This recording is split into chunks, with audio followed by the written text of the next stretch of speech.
is. If you have not followed his Triple H Horse Racing podcast, you're missing out. It's one of the best podcasts in the country.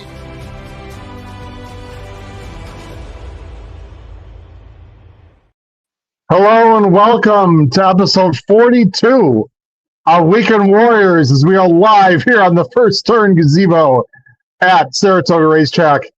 I'm your proud host, Howard Kravitz. Thanks for joining us. If you are in the chat, please make sure you comment, subscribe, hit that subscribe button on the bottom right-hand side of the screen, and hit the like button below the video player as well. Also, we greatly appreciate if in the chat you put on that the sound is good and everything is ready to go, as I'm just checking to make sure everything is good here. You can see behind me we got the track. I'm literally an arm's length away behind me from the first turn. Thanks for joining, everyone. We're having a lot of fun here at Saratoga. We got the whole crew here. We're going to have people on throughout the show, different hosts and co-hosts to talk about what's going on here at Saratoga. We've got John Kinzerski is here. Yes, Catherine and Marissa. How about a round of applause for everyone that had Catherine and Marissa, who crushed our bets with a fantastic score there. The price was a little bit lower than I was hoping at 2-1, but again, the only horse, Chad horse, in the Diana who had not won a grade 1. It's happened several times. John, congratulations. We got Gary Rice is here. Gary, good afternoon, gentlemen. We have, let's see, Brand Frey, or Brant Frey. I hope I'm pronouncing your name correctly. Hope you guys are enjoying the trip. We are, Brant. Thank you very much. Tom Espinosa also in the chat. What's up, Tom? Again, we got a lot of people here. Let me take off the banner. We got Matt Miller is here. Hey, everybody. Hello, Matt. Matt's doing very well in the, well, having actually one hell of a weekend in general with his betting, but he is doing very well in the Monmouth Haskell contest, which is the BC attempt entry there. I think top 9 get entries into the BC. Let me set the scene here at Saratoga, and we're on the first turn in the gazebos. We're going to have different people coming on. Hopefully the sound, again, is okay. It sounds like everything is working just fine. It's been a weird day weather-wise. They were anticipating, unfortunately, to get some rain today, but it's my good friend Paul Halloran, who's literally 5 feet. He waves his hand as if people can see him as the camera is pointing that way. We'll get Paul there. See, is that Mango? No. That is not Mango. Okay. Mango is one of the ponies that will be on the show. We will have live feeding of animals right here on the HHH Racing Podcast later, as our wonderful pony Mango will hopefully be making a visit, a gelding, who very much likes peppermint. So hopefully he'll be on the show, excuse me. Have a drink, everyone, with the outrider Lana, I believe, is that her name? Lana, who will be on, and hopefully also, cross our fingers, the first appearance of someone who we all hold dear to our heart, Patrick's girlfriend, Meg. Hopefully we'll be feeding some peppermints to Mango later on in the show. We're going to bring it to you. But anyway, rain was expected, but of course a rainy day at Saratoga is better than a sunny day anywhere else, as my good friend Paul likes to say. The weather has cleared out. We are anticipating possible rain later, but hopefully it's going to hold off the rest of the card.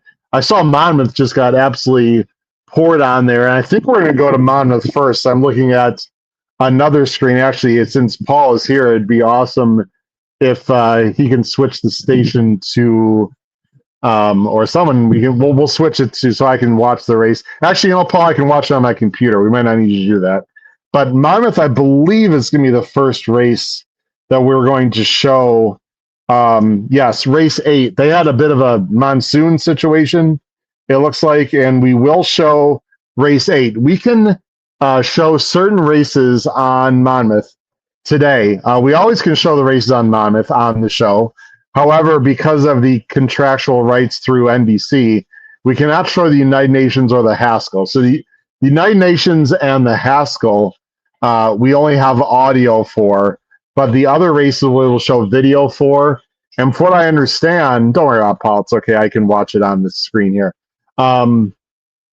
Well, okay, so Paul, we're getting it on. Well, I understand the United Nations now off the turf, which is a real bummer. They got torrential rainstorms, so I don't know how deep that field's going to be. But we've got race 8 coming up in Monmouth, and I'm trying to get it up on the screen here very soon if I can. So everyone just be a little bit patient here. So we're going to go to Monmouth first. Race 8. The 11 at Monmouth should be tough to beat with Paco. That was a play for me in the contest if I was alive to it. Let me see here. Actually, I'm going to stop sharing that. I'm only working off of one monitor, ladies and gentlemen, so it's a little bit tricky for me to do this. So please be patient, everyone, as I'm going to go ahead and see if I can get this set up here. And I think this is going to work. And I think we have sound also. So let's see if this works. All right. I believe this is going to be correct, everyone. In fact, what I'd really appreciate if someone gives me a thumbs up in the chat, if you can not only see the Monmouth feed, but also hear the Monmouth feed. If you can give me a thumbs up or just yes, everything looks great. Here we go, Monmouth race 8 coming up here. The 11 is the big favorite. This is a state bred allowance race, I believe. Again, if you can see Monmouth on the screen for us and you can hear Monmouth, please let me know also. All right, got thumbs up. Fantastic. Race 8 in Monmouth, again, is an allowance race. 11, I thought would be tough to beat here. 4 to 5 on Super Fractor. I think Roma Art, the 3, would be the one that could pull the upset here. So I'm going to go 11-3-7, ladies and gentlemen. That's my top 3. 11, thank you, Tom. I see you're in the chat. 11-3-7 for me. Race 8, here we go. Live racing, HHH Racing Podcast from the First Turn Gazebo at Saratoga. Good luck, everyone. We're ready to go. They're in the game.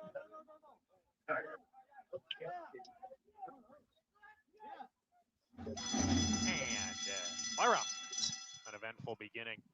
St. Erling, the maiden, on the lead at once here. Doing this, taking second. Super Fractor on the far outside. Roma Art is hustled along outside of Peroto. Those two dashing forward. They're right off the speed. Pretty contentious pace down the backstretch run here. We come back to Pogue. Pace looks hot. Field running 7 lengths off the pace. Roma Art has lost position already as they approach the 4-turn run. Big gap of 6 to Electric Eels. Sir Newton's Law to the outside of that one. Kaz Sweet Heist. Gaelic Heart of Gold to the back together as they charge into the far turn. Doing this, paves the way. 3 parts of a length. The favorite Super Fractor in chase mode second. Pushed upon now. Gap of 4. St. Erling in the 3rd position.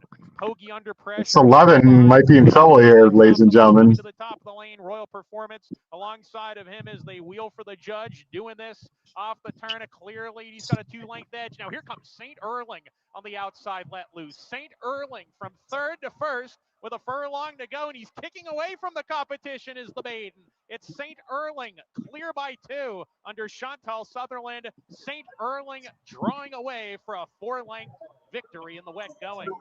Tight for second. 8, Sir Newton's Law, I believe. 7-11, it looks like. Let me go ahead and remove that. It looked like to me it was 8-7-11. It looked like Paco thought he for sure had second and did not notice the 7 in behind. I don't want to cause controversy. Paul shakes his head. He agrees.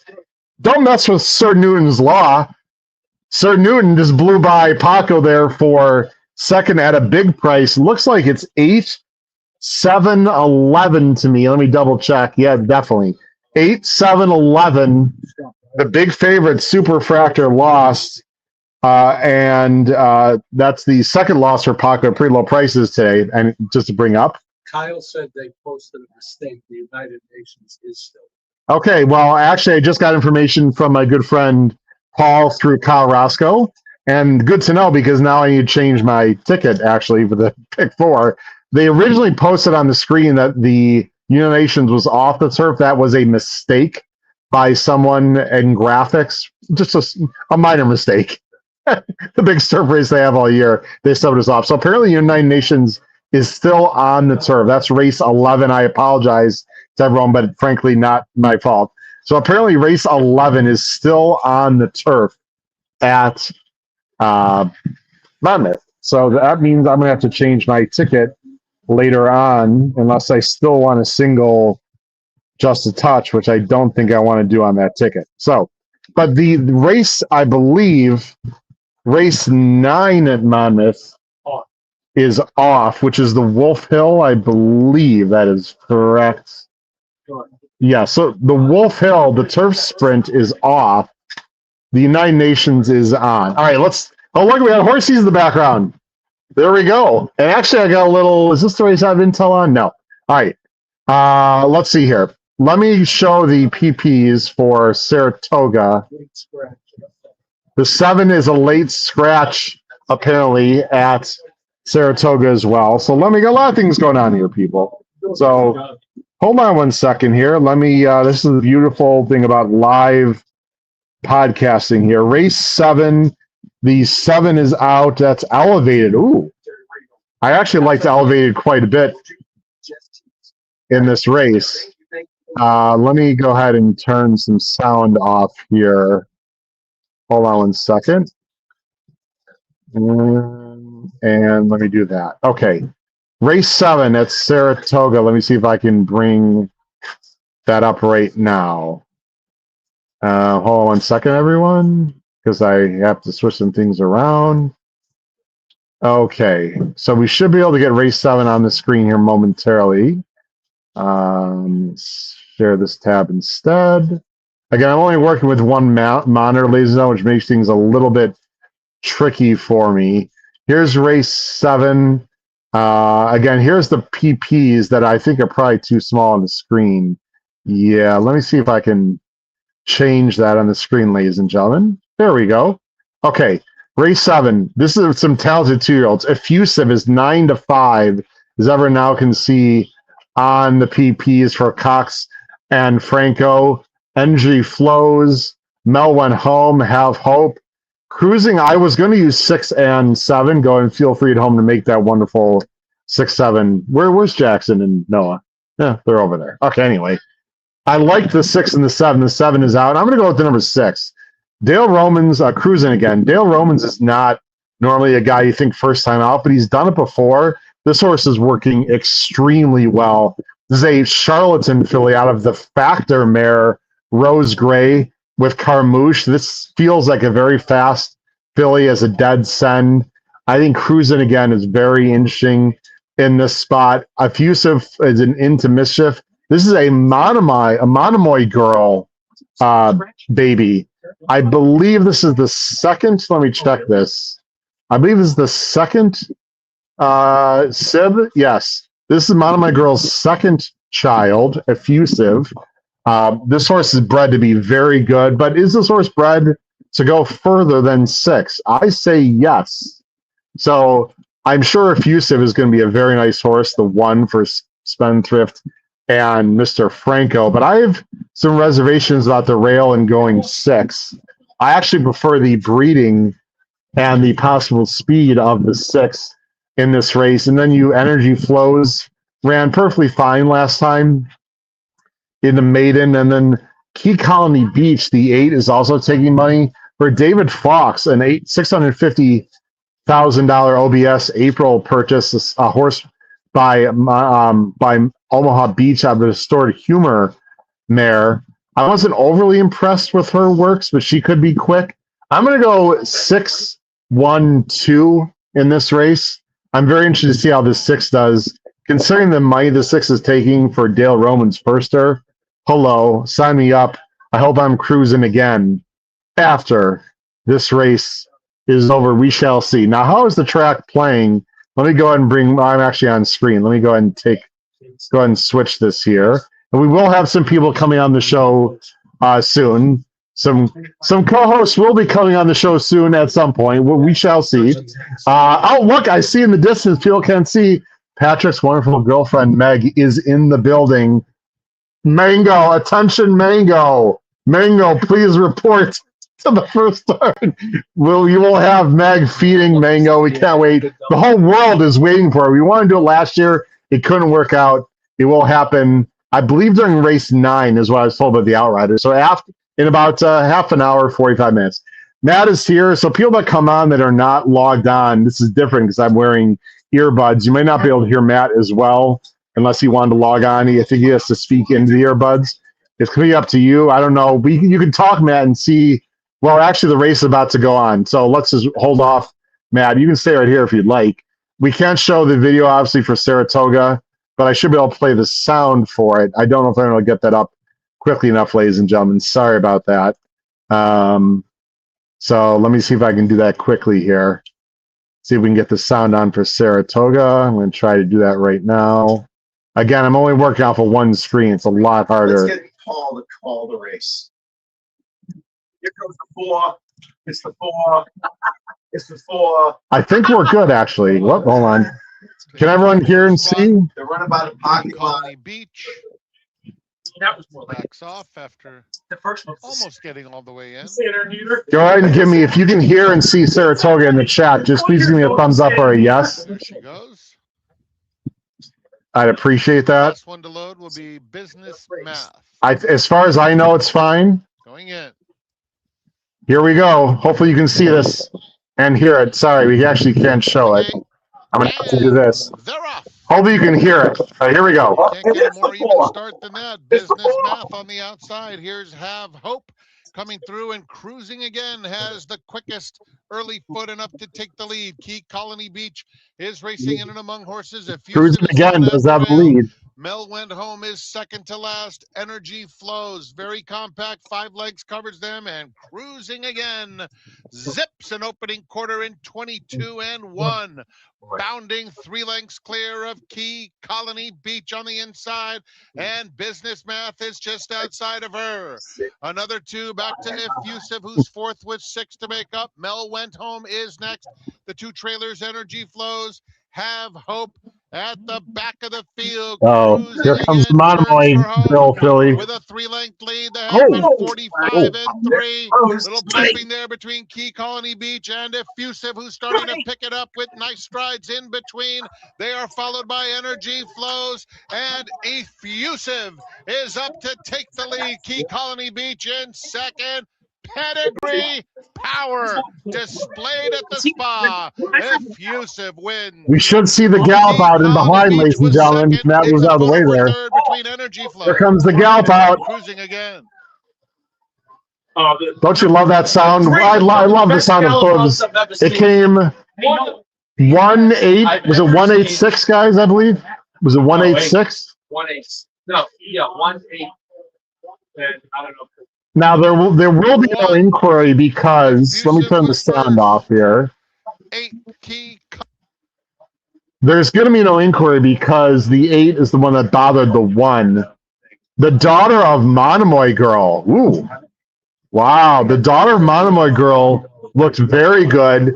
I was partially correct that she was a little further back, and I was correct about the 6 going to the lead, but the 6 could not hold on. She was a little bit rank. It was a fast pace. Looks like it was, again, 1-8-6. We got Matt in the background eating nachos. Okay, the horses are coming back. Matt will be on soon. Probably best, Matt, if you log on using a phone or computer somewhere else. So we'll get Matt on 182. Sorry, Tom said 182. Did the 2 got third? Okay, sorry, guys. Got a lot going on here. Yes, he did. 182. It came 182. Daughter of Monomoy Girl. As you see, Brad Cox's son on the screen there. Calling Brad, who's in Monmouth. Calling Brad, who's in Monmouth, to say that we might have a nice runner on our hands, ladies and gentlemen. Yes, 182 is how they finished. 2-1 at the off odds. I'm checking my own personal pick 5 to make sure that oh, that's actually later. Okay, I've got that. Probably went too many deep in that race in hindsight. Okay, so there we go. Effusive wins. I think our first co-host will be on in just a little bit. That's me, Matt Miller. Hopefully we have some other co-hosts on the show. Tom Espinoza in the chat. Effusive got whacked pretty good and still wins. and took slop. That was a very good effort. What's the Pat or Paul? What's the final time of that race? Can you guys look? Does it say on the board there? You guys see it? 1:11 and what's it? 3. 1:11 and 3. 1:11 and 3. Kyle Roscoe time. 1:11 and 3 on this track from the rail closing. That's impressive to me. I thought that was really nice effort right there. So congratulations to people who liked effusive. All right. What we're going to do is go to Monmouth next. I think I see 10 minutes to Monmouth. 10 minutes to Monmouth. I'm getting great help from my wonderful HHH family here. Yep. This is the Wolf Hill, and it's off the turf. So this race is completely changed. We got a bunch of people watching on X in the chat. Thanks. I'm your host, Howard Kravitz, here live from the First Turn Gazebo, becoming a new tradition here on the HHH Racing Podcast. I believe our third year doing this show from the First Turn Gazebo.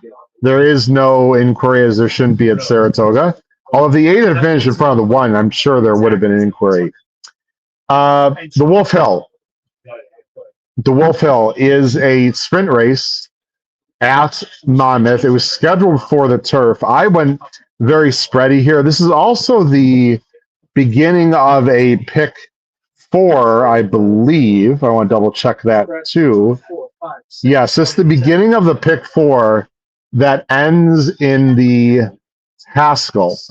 If you have our tip sheet, if you sign up for our tip sheet, which by the way had Captain Marissa on it as a play of the day, so I hope you cashed on that.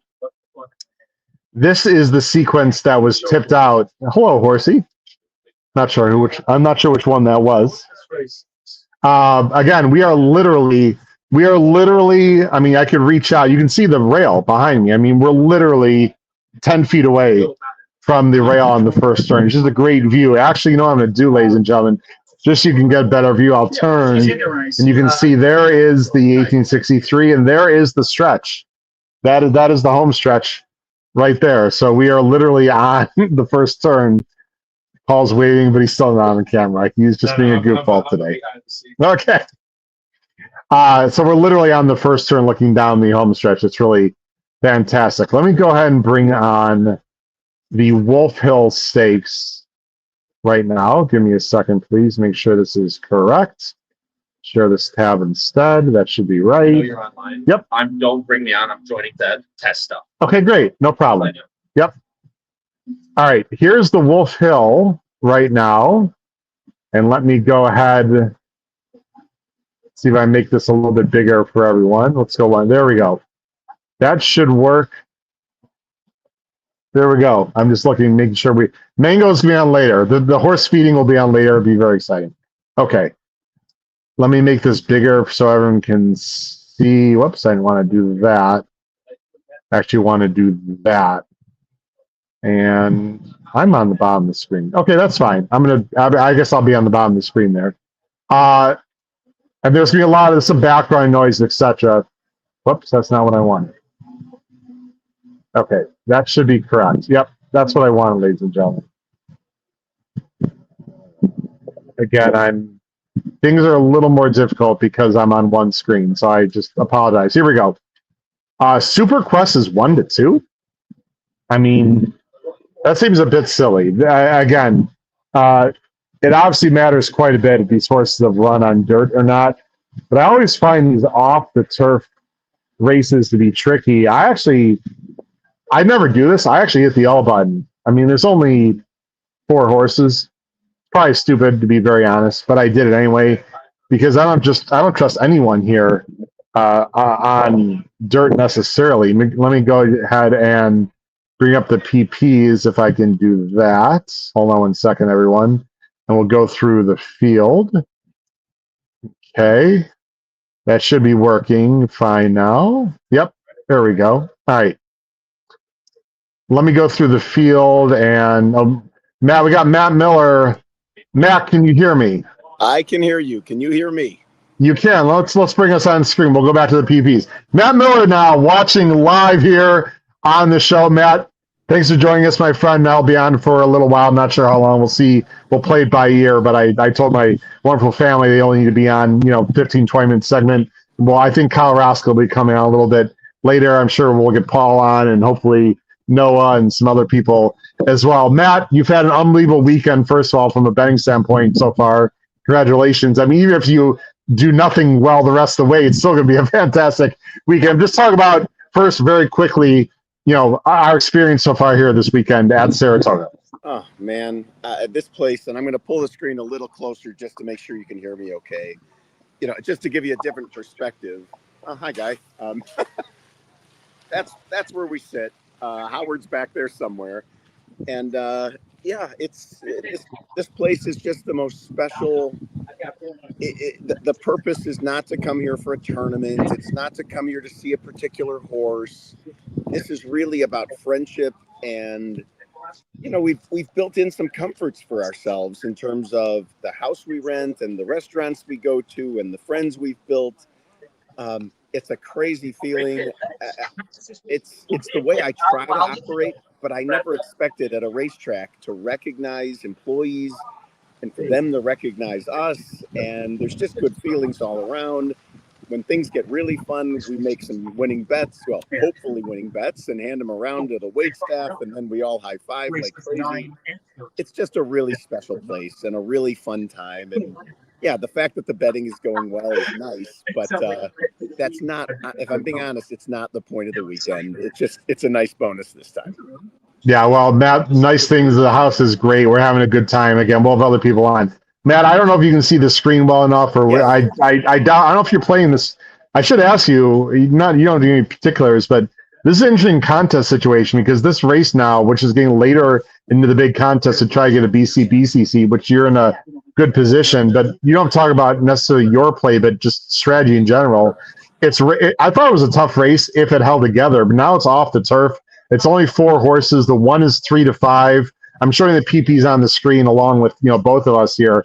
I don't know about you, my friend. I do not trust a lot of horses, going from turf to dirt. Now, because of the slop, usually turf horses do run just fine in the slop, but there's no guarantee. Irad is 3 to 5 from the rail. He's awfully quick, but what I also find is that they go really fast early in these races, and if he gets pressed from the inside or doesn't break, I mean, the 3 is 3 to 1 capable. The 8 looks a little bit slow, but is in good form, is 9 to 2. And then Fierce and Strong, who looks like maybe better on turf for sure, but I mean, he's 3 to 1. How do you approach a race like this from a betting perspective? So I think it's absolutely critical to remember that there's only 4 betting interests. So, pretend for a second that there's a 1 to 9 in the race.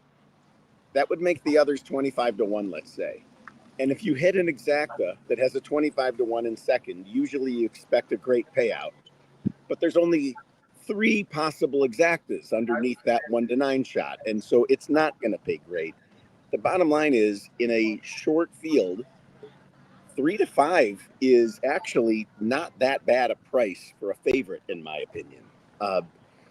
9 to 2 against 4 horses would suggest this horse is up against it.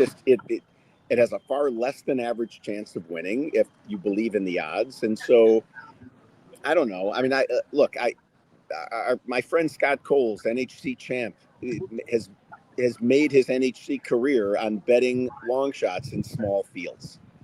Yeah. My gut goes the opposite. And, I'll leave it to you all to decide what your opinion is here. But I would say 3 to 5 doesn't scare me. It's not a win bet, especially if it's not a high confidence play.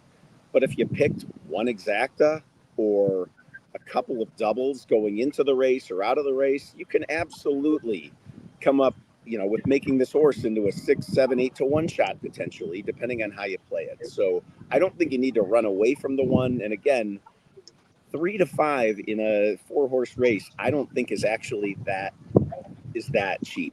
At 2 to 5, 1 to 5, I don't know that you need to get off the horse, but I'd personally be looking for better ways to play it than just a straight win bet. I'd try to be getting some kind of value in the exacta, maybe pick 1 or 2 and press up 1, or pick a double or 2. Yeah, the double, by the way, and I hope everyone can see on the screen. I'm sure they can. The volume should be good. The double to Super Quest, Matt, these are dollar doubles because there was a bit of a price in the previous race, is 1080. The next next lowest is the 9 Fierce and Strong at $33.90. You're talking about almost 3 times as much in the double on the 9, which is reflective. Actually, it's not reflective in the odds because based on the fact that 1 is 1 to 2, again, 1 to 2 times 3 is 2 to 1, not to get into the weeds, but, hey, math teacher, right? Actually, 0.5 times 3, 1.5, sorry. So actually, the 9, in theory, should be like 8 to 5 based on the doubles, or 7 to 5, or 7.5 to 5, whatever. So, bang, right, Matt? I mean, there's value to be had vertically here as opposed to the doubles. Yes, and at a minimum, as I'm watching, and one of my things has become. And they're going in the game, Matt. I don't know if you can see. You can. Well, you can see it on the screen. We should have. Let me turn the sound on, Matt. Hold on. You have to be quick with your thoughts here. Go ahead. But the bottom line is, you can look at these will pays, and you can see how the odds are going to change. My guess is these gates open, and the 1 is a little higher than the 1 to 2. We're ready to go. And the 9 is a little lower than the 7 to 2. And it's easy to see the will pays and why that would be. We're going to find out in 2 seconds. See, there you go. Did not break well. Super Quest with a That's good for me, but someone needs to clear to the rail. The 1's going to rush up and get to the rail anyway. Rushing up to be part of the action. In fact, wow. 2 to 5. 2 to 5.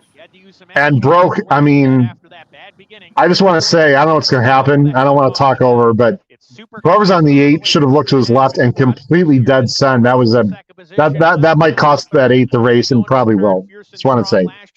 Here we go. Let's watch the race, Matt. Around the far turn. Super Quest, 3 furlongs to go and a 2-length lead. On Spirited Soul in the second position. I'm a Gambler under a ride in that 3rd spot. Fierce and Strong, not his day today. That 9's not competitive. Clear by 3. He's opened up. Didn't want the slot. Gambler level second with Spirited Soul as they come off the turn. But Super Quest is still clear. Over. Leads, opens up 4, maybe even 5 with a furlong left to go. All right. It wouldn't matter if the 8 had even got some lead, but still, I still maintain that was a mistake. But anyway, it doesn't matter. Yep. Right, well, there you go. And the exact is clear. And so, let's see. After we just talked it out, let's see what this exact pays. And let's see what the double will pays look like to see, was there a play here that one could have made that, that you'd feel good about. It's not easy making a lot of money on a 2 to 5 shot, but if you took it, you didn't lose. And it's just a function of how much value you can extract from that without taking more risk than you want. And I'll tell you, selfishly, from a contest perspective, if you're one of the people up top, that's a great, that's the exact result I want. It's really hard to catch people when the horses that are winning are 2 to 5. That's, you're going to have to take a lot of risk with exactas or doubles or whatever. So just talking about that contest, Howard, for a second, it's an interesting prize structure. It's relatively flat with, I think, 9 BCBC spots. So for me, and boy, Howard thinks he sees something. For me, I'll tell you why I'm chuckling in a minute. Go ahead. Top 9, right? A BCBC spot out of that tournament would be terrific. I would say a secondary goal. There is cash available as well. I'm not willing to bet the Breeders' Cup seat if I'm in position for it. So just for the sake of getting some extra cash that isn't massive, but okay, if I happen to be lucky enough to be 3rd or 4th and could make a bet for a couple $100 to improve my position, maybe I'm open to that. But again, in a structure like this, it genuinely 9th place. If you told me right now I can have it, I would take it and be thrilled with it. Yeah, I would say that result might concern you if it was not a flat betting structure tournament. The fact it's pretty flat, I don't think the big favorite that you didn't play is going to bother you. Came 1-3, by the way. Why I'm chuckling that is because I played a pick 4 that started in this race that I plan on doing all along. This is reason number 200 why I probably shouldn't be betting in contests while I'm doing a show, but I'm not in a contest, unfortunately, right now. I hit the all button in this race. However, there were 3 or 4 late scratches, and because the favorite one actually will have it 4 times now. So in a weird way, that might actually work out okay for me. It's like I don't know. It's like Anyway. you backed up into a really good press up. So nice job. I suppose. Well, what was not a nice job is I thought it was wide open. Well, I thought it was when I thought it was wide open. That's when I thought it was on the turf. If I had more time to look at it, maybe I would have singled the one. I don't know, but I'm not going to single all 3 to 5 in a pick format. So that's another. Let me ask that one question, and then we'll go on to the next race. And again, Matt, anytime you want. I think Colorado is going to be jumping on pretty soon. I believe. I'm not sure when, but whenever he jumps on, we'll do a little transition and take him off the screen. Kyle, no, that wasn't no rush, just whatever. I know people can hear me, but you can't hear Kyle. I just lost my. Oh yeah, 3 to 5 to start a pick 4. I wouldn't play the pick 4. I would just play the pick 3. Or are you one of those guys that say, let's just crush pick 4, ceiling the big favorite? That's correct. For me, it's so. I'm not being critical of your opinion in the race. Taking your opinion in the race, I don't think all is a bad idea at all. Strangely and stubbornly, I might have left the favorite off actually, and just made the price of my ticket cheaper. Could have done that too, right? Just figure. And if the favorite wins, you just play the pick 3. Yeah, well, that's frankly a much better way to do it in my opinion. But leaving the favorite off, if you know you're not going to be happy with the payout you're going to get, then don't do it. So. I would have probably in these circumstances just hit that pick 3 and just make a higher unit. And you're still betting the same amount of money. It's just you're doing it over a sequence that has less combos. JR Weghop in the chat. Look forward to the live shows. Nice work. JR was also upset that they took stuff off the turf. I'm like triple multitasking JR, but what I saw, Matt, we saw the same thing. It looked like some pretty torrential rain in New Jersey before they took it off. And on a day like this, Matt, the Haskell, their biggest day of the year, there's no effing way they're going to take horses off the turf and lose handle unless it was dangerous, so they just absolutely couldn't run on it. So, JR, again, I didn't see the rain or the radar at that particular time. I got to believe, Matt, they're always going to go to safety. And if they take it off the turf on a day like this, it must have been very bad for the time that it rained. Look, and I'm not speaking negatively on anybody at Monmouth, but I'm speaking to racetracks generally. Just be transparent. The times that we've heard recent transparency, I think we've all been really appreciative of what we've heard. And for them to say, look, Maggie Wolfendale was out on the turf course here, sticking pens into the grass to show, this is why it's rated this condition. These ask any racetrack executive at these places. They do not want to be canceling races, moving races, scratching horses. That is all totally against their best interests. Yes. Ethics say they have to if it's not safe or if whatever. So, I don't read anything sinister into any of it. They want these races to go as carved. All right, Matt, I'm going to get one more quick opinion and we'll let you go. And by the way, race 9, we'll have Patrick on with Meg, and I don't know how they're going to set it up. Hopefully Patrick will be on with his phone, filming Meg feeding Mango. I don't know what they've got planned, but it should be, maybe we can hear from Mango. Mango is a very interesting horse. He might have some things and some thoughts, Matt. Well, I'm sure he's a former racehorse, or she. Yes, he is actually. So let's get some info on that. But it's funny, I saw the bag of peppermints that Meg had. I kind of figured I could use one for breath purposes. Was glad to see that the bag was open. I didn't know that anyone was looking for sure. I took the peppermint out, put it in my hand, and proceeded to eat it up like a horse. And Meg thought it was the funniest thing she had ever watched from across the kitchen. It was funny. Shockingly humorous, Matt Miller. Matt, thanks a lot. We got the coronation coming up here, Cup at Saratoga. It's on the turf. Sci-Fair making that's a good one. Her comeback. Sci-Fair and Sapphire Beach. It's only a field of 5. They're on the turf. It's only a field of 5, but it looks like it's going to be a duel between those two right now. Sci-Fair, of course, last year's Breeders' Cup juvenile sprint champ. Even money, Sapphire Beach, 8-5. Any quick thoughts on that race, Matt? We'll let you go for the day. So for me, I'm in minimums mode right now, and hopefully I can come back. The Monmouth contest is going well. The NYRA Bets contest is going well. And the Twin Spires other contest is going well. So Right. hopefully I'll be able to come back.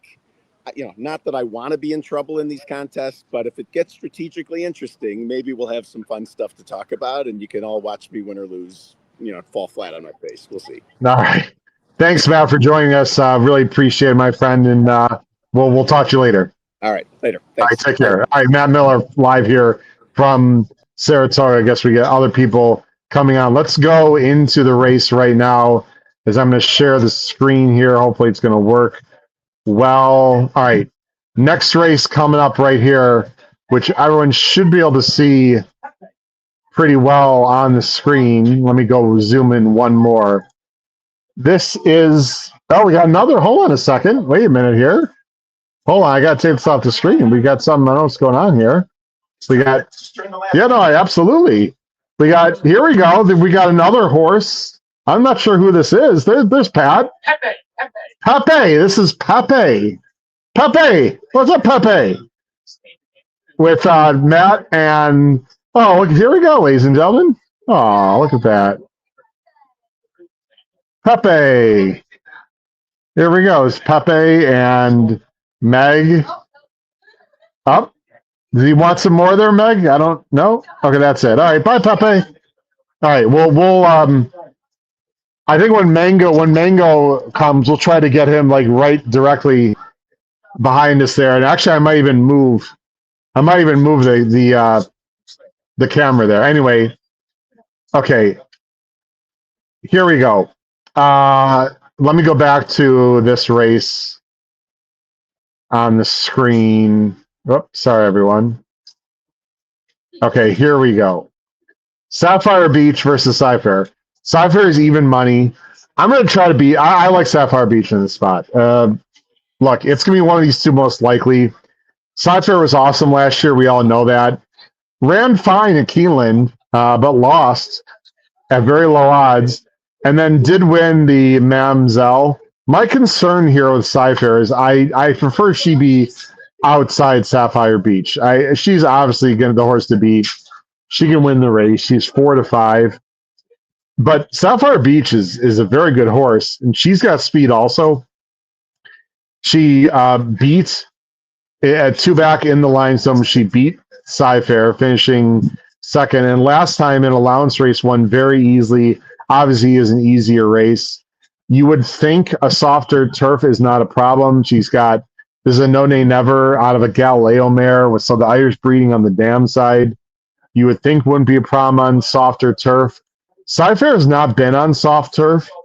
The breeding, we'll see. I just have a feeling Sapphire Beach is going to be liking this turf a little more. It's not too soft, to be very honest with you, but it's definitely not firm. It has yielding. I don't think it's too bad, though, but it is yielding. Let's quickly look at the other two. Cadenza at 5-1 for Cox and Franco. Probably a little bit overmatched, the 4-horse. Hark the Angel Sing, 10-1, would have to really run a huge race for Jamie Rodriguez and Trombetta. Would need a complete pace collapse. And then Snowface Princess, who's won some nice races, but looks awfully slow here. I mean, I have to be honest, ladies and gentlemen, I would be pretty shocked if the 2 or 3 does not win this race. I'll be very surprised. I'm going to place a very small win bet on Sapphire Beach. I mean, it's hard to make money in this race, obviously. But I'm going to go ahead and place a win bet on Sapphire Beach here, as we have 5 minutes to post. Again, we're going to have Kyle Roscoe on. I believe he'll be the next person on. And then after this race, we will have Patrick Kunzel on, co-host of Bet and Boozin', and Meg Stein on as well, feeding not only, I don't know if it's going to be Pepe, it's probably going to be Mango. Meg's been waiting for this like for a year. I can't tell you how excited she is. And we're going to try to get it up close. We'll do it right behind us here. Actually, I might have Pat actually hold the, might pass the laptop, okay, so actually Pat's going to use his laptop, and we'll just have them on screen to get it up close, and we'll hear from Meg as well. But anyways, after this race, we're going to go back to Monmouth. There's 3 races left. The plan originally, ladies and gentlemen, was to end the show at the Haskell. I don't know if they sped up times or not because there was a little bit of delay, but I do want to be live for the Haskell. So the Haskell will be our last race for sure. And after Kyle, maybe we'll get a Paul Halloran on for 10 or 15 minutes if he's willing to. He's a very busy man, so we'll see. But I believe he'll be able to come on as well. 4 minutes to post here in this race. Other doings. Let me see what's going on. So very exciting race yesterday. I know Kyle Roscoe had a big day yesterday of betting. He had literally 2 plays all day. They both won and one more time. Beat a horse I really liked in Sand Trap. He also had another winner yesterday, so I'm sure Kyle's going to be very excited to talk about the winners as you see them galloping behind me. I don't know if you can hear that at home, but the sound of hooves over a sloppy dirt course, there's nothing like it. So Kyle had a good betting day. Very exciting raid. The weather actually here has been fantastic, except for today, to be honest, but it was sort of anticipated. Again, the weather has been clearing out a little bit. It's definitely not sunny, but it has cooled off. We're supposed to get some more thunderstorms later. Who cares? It's not going to have any effect on the race. I'm made fun of by looking at radars, which I'm doing right now. And yeah, we're going to get slammed here later tonight. I believe, most importantly, I'm looking at New Jersey, and they are going to be right around Haskell time. It could get bad. I'm feeling they're going to speed up times.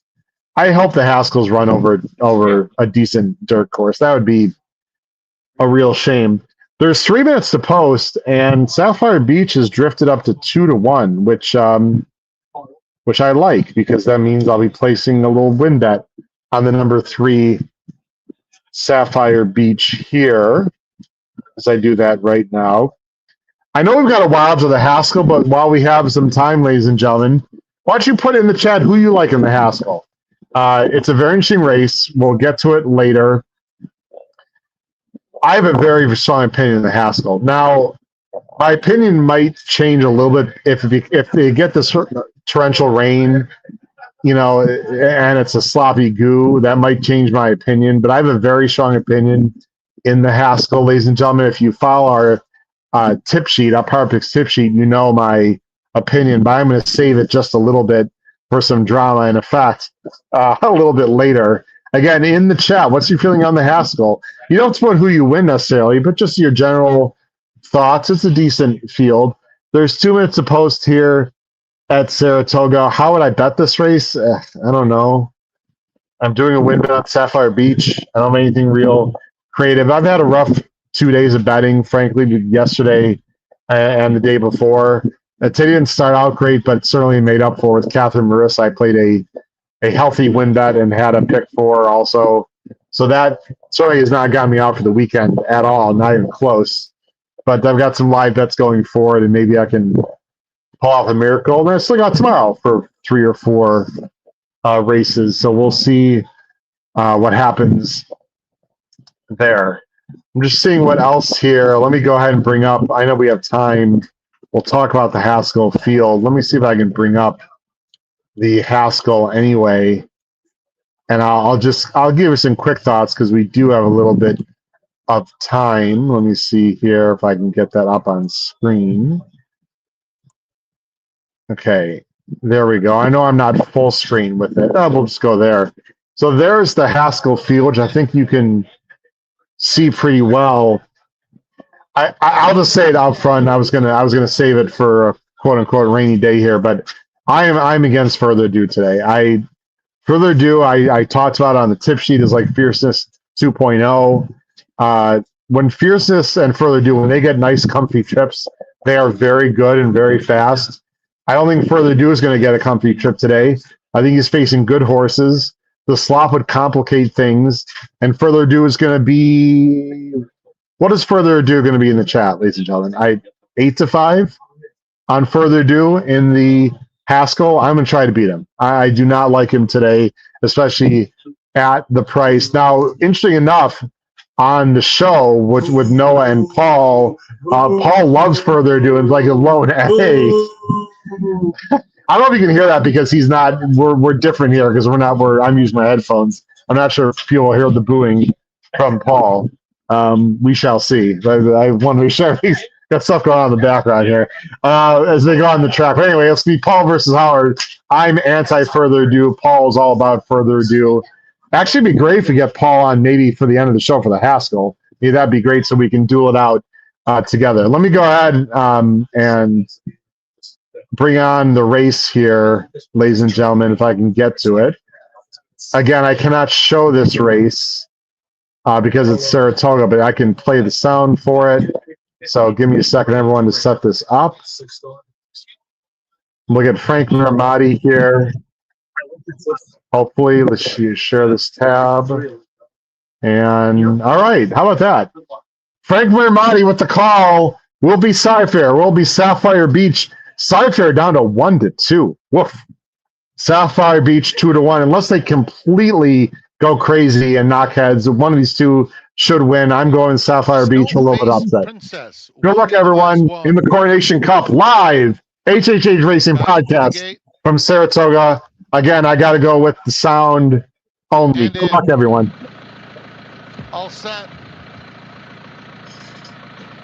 And they're off in the Coronation Cup, and Sci-Fair broke very alertly, but it is Sapphire Beach who gets to the front as expected. And Cadenza is third through the opening furlong. Hark the Angels Sing and Snowface Princess at the back of the field. Jose Ortiz and Sapphire Beach lead the way with the heavy favorite Sci-Fair just 3/4 back, now 1.5 lengths back as Sapphire Beach tries to sprint away through a quarter that went in 22 and 2/5 seconds. Sapphire Beach, Cadenza now takes up the chase in second. Sci-Fair a close third. Hark the Angels Sing. Take the rail away from the source. At the back, they turn for home. Now go on with it, Sapphire okay. Beach is the leader. On the inside, Sci-Fair gets a clear angle behind these two. Come past the furlong pole. It is Sapphire Beach and Sci-Fair. Sci-Fair on the outside shows her class, and that's that. Sci-Fair pulls away to win the Coronation Cup by 3. We'll see the gal out here. Best, but was second best. Cadenza third. There's the gal. I'll tell you what, that was a fascinating race from a jockey perspective. Paul and I didn't talk about this race, but he's feet away here. And when Paul comes on later, we're going to talk about it. Jose Ortiz, let me take the sound off, ladies and gentlemen. Give me 1 second here. Jose Ortiz absolutely rode that race to perfection on Sapphire Beach. He made Sci-Fair a bit uncomfortable inside of him and then accelerated at the right time, made Sci-Fair come around. Sci-Fair is just way too good in this spot. I have to tell you, I know that sounds weird because Sci-Fair won the race, but I thought that was a masterclass ride by Jose Ortiz on Sapphire Beach. Sci-Fair is just way too much. All right, ladies and gentlemen, we've got coming on right now our wonderful friend from the HHH Racing Podcast. He is the host of Bet and Boost and having a very good weekend, not only in the wallet, but in the hearts as well, as we are here with our wonderful friends. Let's bring it on right now. Hi, Roscoe. I hear a big echo in the back. I'm not sure that might be you. How are we doing today, Kyle? Good. Is it me? I'm not sure. It's better now. Yes, okay. I think it was you. Go ahead. Took a couple steps backwards, but I mean, what's better than this, Howard? We're living in paradise. I mean, even with the rain, rainy day at the track's better than a sunny day at home. So, and that was I know you needed Sapphire Beach 100, by the way, 100% completely agree with what you said. Jose Ortiz did everything he needed to do to win the race. Yeah. Unfortunately, just the better caballo, as we say around the parts. But yeah, I thought it was really good, but that was very good for myself and Noah. Hit the exact, I think, 125 times. Whoa. Only probably 2.3 to 1 or something like that. But whoa, I'll gladly take that. And I think it was 100 times. It was 100 times, but still. Okay. And that I had the double from last race, so after my portfolio duration disaster class, we got all our money back and we move on to the Well, I mean, Kyle, your top picks can't be always better than mine. I mean, you know how much I like Catherine and Marissa. Yep. We had a big debate in the Diane, and yours ran fine. It's amazing. We can hear it. We see it behind. It's just amazing in the Diana. I talked about it all week. There were 4 Chads in that race. Only one not won a grade 1. And it was Catherine and Marissa. But anyway, you had a really good day yesterday. We've got some fans, Kyle, in the chat. Let's bring them on here. Gary Rice wants to say hello and wants to know what's up. Kyle, we got Sam Birdwater. Nice call. Kimosabi from Sam Birdwater, and from Scott. Also, nice, Kyle. Congratulations on the exacta. Kyle, let me start off very quickly. I asked Matt the same question. I know this is our happy place. Talk about the experience so far this particular week at the house and at the track.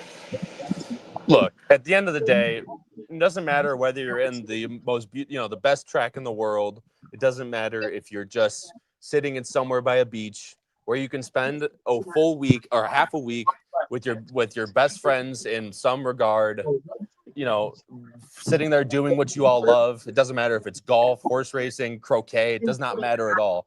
It's a fantastic time getting to spend, again, the week with all you guys, not only at the track, but, at the house. We've had plenty of, long night talks, long night escapades of ping pong and all the above. It's been a keep it PG now, my friend. I said ping pong. Come on, take it easy. You did. I said ping pong. Any particular type of ping pong? Ping pong. Okay. The ping, you ping the pong, but okay, all right. But it's been it's truly the one thing you look forward. This and Breeders' Cup, the 2 things you look forward to every year for us. It can't be beat when you have great friends, and it helps, like you said, when your horses end up crossing the wire first. For sure, and of course we had some great dinners as well tonight. Oh yeah, the best dinner most likely of all. It's Levo. We're very excited about that. Kyle, you were just at Indiana. It's a Horseshoe Indy. Had a great time there. Did a great job. As interesting enough, just perfect timing. Not only is it starting to drizzle, but the wind is actually coming in from the track, and I'm now getting a little bit wet. So this is a lot of fun. But I will venture through. Any thoughts here coming up later on in the card? We are going to go to Monmouth. Actually, race 10 is off right now. Actually, is race 10 off? Did I miss it? Oh, you know what? Because of race 10 is off. I apologize. That's on everyone. I can't get the video on, but I will try to talk about. This is the Regret actually stakes, and I apologize to everyone because the timing here is weird because of the delays and whatnot. It looks like the 3 is on the lead at a price. The 4 to 5 shot is in last right now. We got Mango. We have a Mango sighting also coming up. So anyway, we got multitasking. Someone's winning very easily at Monmouth, and I don't know who it is. Is this the 3, guys? Is this the 3 winning easily, or is this the 5? Okay, so Paul was wrong. Okay, Echo Town is winning very easily. Okay, look at this, ladies and gentlemen. All right, so we've got Kyle on. We got there's Mango right there. No, that's Meg. No, we have Meg and Mango. We got doing stuff going on here. I'll tell you. Let me just go full screen. You want it? Let me go full screen here. All right, we got both on right now. I just will leave both of them on. So here we go. So I'm gonna take myself on the way. Meg, you want to turn around to the camera and say hello? There we go. There's Meg, Patrick's girlfriend. Meg, I don't know if people can hear you very well. Pat's gonna log on, but Meg, who do we got behind us here? Mango. And Mango is at Gelding, and we have sorry, is it Layla? Lana, I'm sorry. Lorna is behind us here, the outrider. And Kyle, we're gonna get Kyle on here. Kyle, you're on as well. And Patrick. All right, now we got Patrick on. I'm gonna actually take Kyle off here. Okay, Pat, how you doing today? I'm doing well. How are you guys? All right. So Pat's going to go behind me here. Actually, I'm going to take Pat. I'll put you on full screen, Pat. Hold on a second. Let me go full screen with Pat here. All right, Pat, it's your full screen, my friend. Go ahead. Take it away. All right, we need to get the peppermints, so we might have to put this on a hold. Uh-oh. All right. Bingo's here we go. Pat, you go ahead and take it away, Pat. All right, this is her favorite thing to do all year at the track.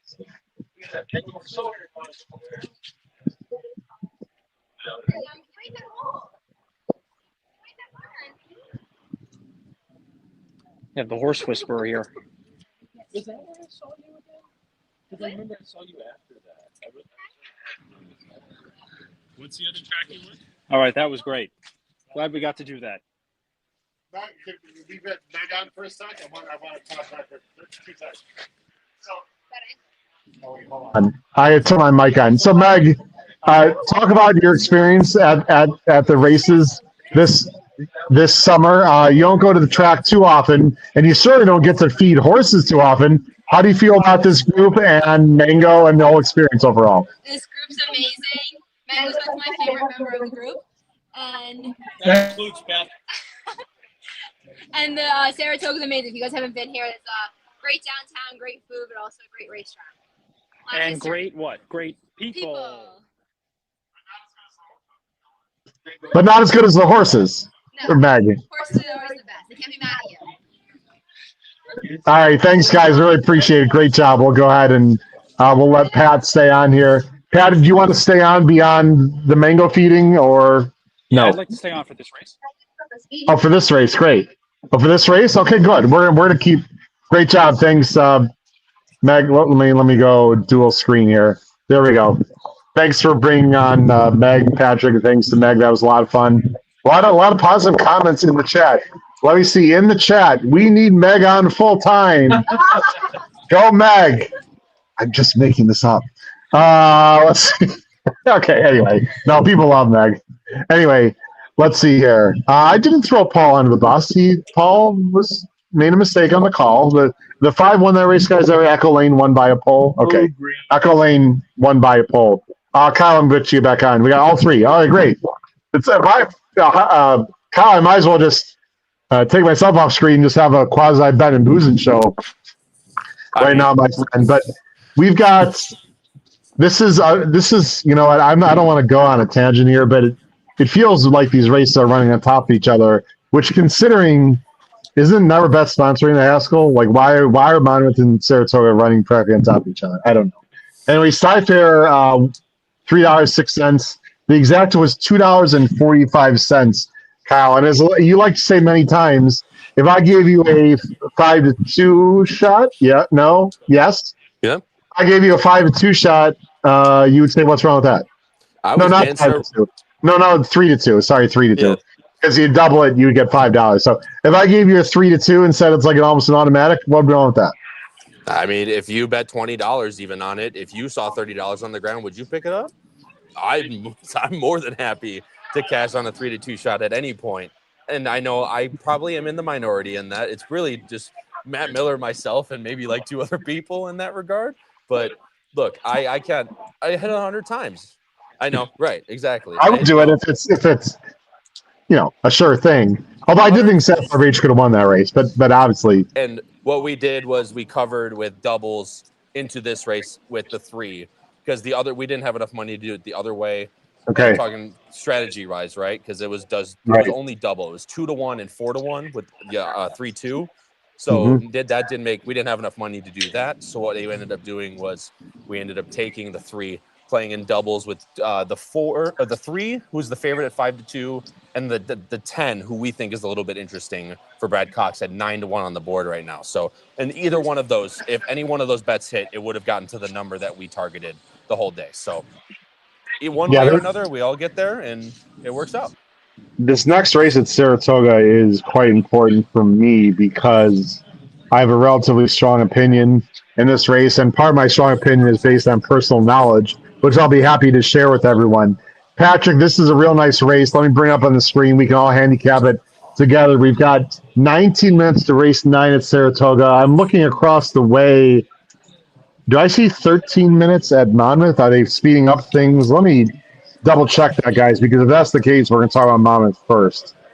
Yeah, there's only 13 minutes in Monmouth, which is the United Nations, guys, which is still on the turf. So let's talk about the United Nations, guys. I know you two didn't cover it, but what do you guys want to do? Can we talk about the United Nations first and go back to the Saratoga race? You guys know these horses in the United Nations. Plus, I'll bring it up on the screen, guys, too. So let me give everyone a chance here. United Nations, big turf race at Monmouth. It is still on turf, guys. Go ahead and give me a second to bring up the PPs. Again, everything takes a little bit longer here because I'm working off of one screen. But there we go, guys. I don't know how well. Let me put us on the side. I don't know how well everyone can see that at home, but there are the entries. Let me see if I can go bigger here. We're good. There's the entrance to United Nations. Eldest Son 30, Echo Lane, Florida Bred 7-2.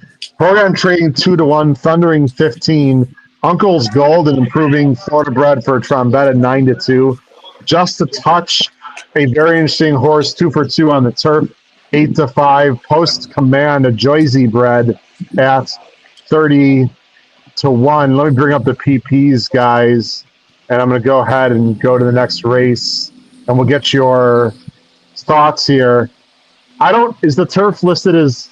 I can't read how it's listed, guys. Good. I see. Yeah, good. All right. So, guys, I know you're familiar with these horses. I have a strong opinion on program trading as a whole. Kyle, how do you feel about program trading in this race? Distance turf, mile and 3/8, I believe. I mean, it's really a weird case this year, with program trading. I don't fault you for liking him at all. If he comes back to any type of form that he used to have, David Miller in the background of Pat's camera, I think he's very, very good. I think he was a little better beforehand. However, I still think I give him a big chance. Just a Touch has emerged as a complete monster now on the turf, apparently. So it'll be interesting to see how he runs. But I also, if you can't tell by my saying, I have no opinion in this race. And I'll be front up to say it. This is a complete skip for me, especially with the weather. I love that Howard has a very strong opinion. I love that Howard has a very strong opinion in this race, so we can get some type of strong opinion. But that strong opinion, unfortunately, is not coming from me. Compared with the weather, and just, I think Echo Lane could win this race if he comes back to some number. I think Uncle's Gold, who's won 5 in a row, I believe, or something like that, he might be in it too. But so no real opinion for me, but I do think program trading Howard does have a big chance, of course.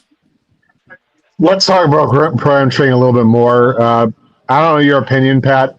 I don't think this horse is nearly the same as he used to be. Now he's 6 years old. He's still a nice horse. Can he win this race, Pat? Of course he can win this race. Will he handle the softer turf? I don't know. But I don't think there's any doubt he's not nearly as good as he used to be. If the turf was firm, I'd actually like him less because I think it would help some other horses. I just think at 4-5 in a field with some improving runners and Just a Touch, I just think he's a horse I would never want to touch on a win end, but he can win. I'm against him today. If he beats me, so be it. Yeah, I hear you. I will say, though, some of his better performances have been under a listed good or yielding turf. And if I recall correctly, we were here a couple summers ago where he won. I'm blanking on which race it was here at Saratoga, but he won right out of a maiden race and won a stakes race and was pretty good winning. The Saratoga Derby. That was a yielding turf course that day. He won very impressively there. So I think from the turf standpoint, he should mind it. But I do think his better days are past him. I've just never been a fan of Just a Touch, and visually I haven't been able to be too impressed by them. So, from an odds standpoint, I'm going to stay away from betting this race. But I do believe that program trading, if he can revert back to some older form, is right there, if not a strong favorite. Well, program trading owes you and I absolutely nothing because on Derby Day, when you were there for the one and only time in 2024, one and only time, 2024, He won the Turf Classic in a thrilling fashion and got us alive to a huge ticket. Unfortunately, we didn't hit it, but that's a whole other story. But we did cash on program trading, but his buyers have been consistently gone down. That was a really weak field last time that he beat. So let's go out the other horse, Just a Touch. Kyle, you mentioned Just a Touch. Well, Pat, let's go to you first. 2 for 2. This was a horse that burned a ton of money with some very, very shaky rides and other things, but still running high 90s buyers. I mean, at one point, he was in the Derby. I remember when he finished really lost the Bluegrass to Sierra Leone, and people were thinking he could be a sneaky Derby horse. And he ran some big numbers, obviously, but then he sort of flattened out a little bit at late in his 3-year-old year and in his 4-year-old year especially. I made a big play on him in the Santa Anita handicap. He was awful. And then they switched him to turf. Now, the Justifies guys have done very well on turf. Justify is just an unbelievable sire and stallion. And the race at Keeneland that he won, guys, again, it was an allowance race, but he beat Maycock Spade, Judge Davis, and did it pretty well. And then obviously last time in a race that wasn't voting on the Cape Henlope. Was it this year or last year, Kyle? Sorry. Vote no? Is Kyle there? No. Yep. Sorry. I am here. Sorry. Was vote no in the Cape Henlope this year or was that last year? Both years. Okay. So you know Just a Touch very well. According to time form, it was a relatively fast pace, although the fractions don't necessarily show it. Won easily by 3, going 1.5 miles. So this horse got experience going the distance, can be on the lead, can be just sit off it. What is it about Just a Touch that is it the 9 to 5 or is there something else? No, I think it's the step up because again, as much as I love to make fun of it, this rate, even program trading is, even though he's not what he used to be, because I completely agree with you, Howard, in that regard. It's just taking a step up, and I don't know if I want to take a horse like this at 3 to 2. However, the thing that I do like about him is these last 2 mile or turf races he's ran have been completely different. And I know they've been completely different configurations, but he was able to show a side of him that he never showed on the dirt, which was passing horses at Keeneland. And then Cape Henlopen took the lead, never looked back. And that Delaware turf was playing pretty slow that day, which is why you see that designation of that 50-1 being a kind of fast pace, especially for the 1.5 miles. So I think he can absolutely win this race. But again, trying to find if a horse at 1.5 miles can class up at 3 to 2, it's just not something. That's not a 3 to 2 I'm willing to bet. But there are others for sure. Well, let me push back. I mean, you're talking about class other than program trading, who's obviously a huge factor. I mean, he's beating horses that are also stepping way up in class much more than he has. I mean, Uncle's Gold, you guys mentioned. Pat, who's 5 to 1 here, you can see now on our screen. I mean, the best buyer was the last one, 88. I mean, this horse has to really step up. It is Paco. Not only that, the horse has to go a further distance. Kyle mentioned Echo Lane, who is lost to apparently the best turf horse in the world right now in Bourbon Square, according to some people. But I mean, Bourbon Square is a nice horse, but lost that horse pretty handily with buyers that are not quite good enough. But certainly, I guess, Kyle and Pat, if you want a horse that will get the distance and is consistent, it'd be Echo Lane. But he doesn't. I mean, he's 7 to 1, so I understand it, but I don't see the upside here, Kyle, personally. And that could be the case, but when I'm looking at a race like this, where this, Echo Lane has, the same exact buyers as a horse like Just a Touch, and maybe the thing you could mention would be, Just a Touch, third race on the turf, second at the distance, could take that big step forward. Absolutely could be the case. And for the record, Just a Touch is my top pick in this race. I would not be running to the windows. I feel like that's he is. Said. I feel like that's pretty much been said. Okay. I'm 7-3-4. I think Echo Lane really does have a big chance.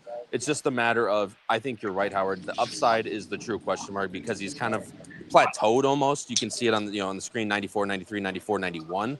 If Just a Touch takes a step forward here, it's basically over from a buyer standpoint. But I still think Echo Lane has a massive chance to finish at least in the exacta. And my thing was at 3 to 2 versus 7 to 1. Is there really that much of a big jump to be willing to bet that horse at 3 to 2? And that's the question I had. Value definitely needs to be your guide.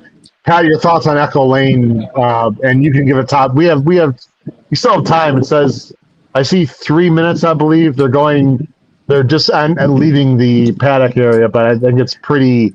They're going to go right to the gate probably because they have a window that they need to fill. As my good friend Paul Heller knows, being in media like me a little bit, they're going to have to run this race relatively quickly. Your thoughts on Echo Lane, Patrick, in the United Nations? Yeah, obviously a step up. I thought his last race, really didn't have much excuse at all in there. Running fourth to a couple in there that just he wasn't much better than. But now sits in this spot. I'm on the same three as Kyle is, just in a little bit separate order.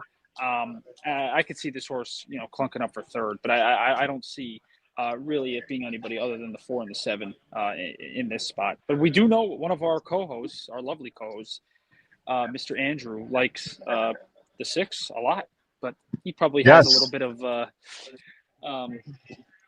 I would say, a little bit of favoritism when it comes to that connection, doesn't he? Well, because he's friends with Trombetta, right, Andrew? Is that what it is? Yeah, I believe so. Yeah, he's pretty close with Trombetta. I mean, Uncle's Gold, Kyle, you could do worse 9-2. Is a really good, improving 4-year-old out of a Giants Causeway mare. It's just he's won one stake race, and it was a Florida bred race at your home track now. No, sorry, at Tampa. Excuse me. Going a mile and 1/8. I mean, this is a major step up, and plus we don't know about soft. Plus we don't know about distance, but I guess that's baked into the price. I would still like more than 9-2 personally on this horse. That's what I was going to say. Was it's baked in the price? However, I'd still want a little bit. I want a little bit more time in that oven for the baking of the price to maybe get somewhere like 8-1. Wow. I think he's a very good horse, but again, you're talking about you don't know if he can play on the soft. You don't know if he can play at a 1.5 miles. You don't know if he can play against this company. That couple 3 things to be willing to bet a horse at 4-1. Again, I just think there's better horses at 4-1, 9-2 out there that fit a little more. However, again, like I mentioned at the start, if he does, run a big one, I wouldn't exactly be the most surprised at that, I guess is what I'm trying to say. Okay. All right, let me put us all back on screen here. Let me do this, guys. I'm looking in the chat. Let me bring us people in the chat from Kenny Neely. Once get Andrew players are 1,000, chalk double. Exacta moves will work less and less in his opinion. We got Tom likes Echo Lane. Tom Espinoza, guys. Maybe takes them all the way. The pace scenario is going to be fascinating here, guys. I don't know who's going to be on the lead. I was feeling NYRA might be aggressive with just a touch at least early and then take a look and see what happens. Looking at some other opinions here. Cat Wald says, let's go Junebug in, I believe that's this race maybe. He's talking about. JR wants to know this question, Kyle. Seriously, Kyle, what is your irresponsible wager of the week? I believe JR's already happened yesterday, but I don't want to speak for Kyle. Yeah, if you follow the Twitter, it did happen yesterday. Right to vote was the irresponsible wager of the week, JR. And unfortunately, my irresponsible wager of the day today did not actually pan out. So got that one yesterday. But JR, don't worry. Catch back tomorrow for another irresponsible wager of the day. I got you. I'll be at Saratoga tomorrow. Unfortunately, all these guys will not be joining me, but I'll still be having a good time. Okay, there you go. We've got so I'm guys. Here's my opinion on how to bet this race, and feel free to crap on me. That's fine. I don't like the alternatives in here, Pat and Kyle. I really don't love the 3 or the 6. They could win, I suppose. To me, it's a 2-horse race, and I like the upside of just a touch. I just think he keeps getting better. He's no cinch here. I'm going to bet just a touch. 7-5 is a little bit low. I'm not going to go crazy. I'm just going to put a win bet on just a touch. It's not my most creative thinking here. I'm going to go 7-6-4. I'm going to go with the upside of the 6 in second. Echo Lane, he just doesn't do anything for me, guys. I don't know. It's a 7-horse field. I'm going 7-6-4. Again, Pat, your top 3 in the United Nations. Yeah, I'm going to go 4-7-3. 4-7-3 for Pat. And Kyle, your top 3 here. It was 7-3-4. So kind of same exact way as Pat, just right side, wrong shape.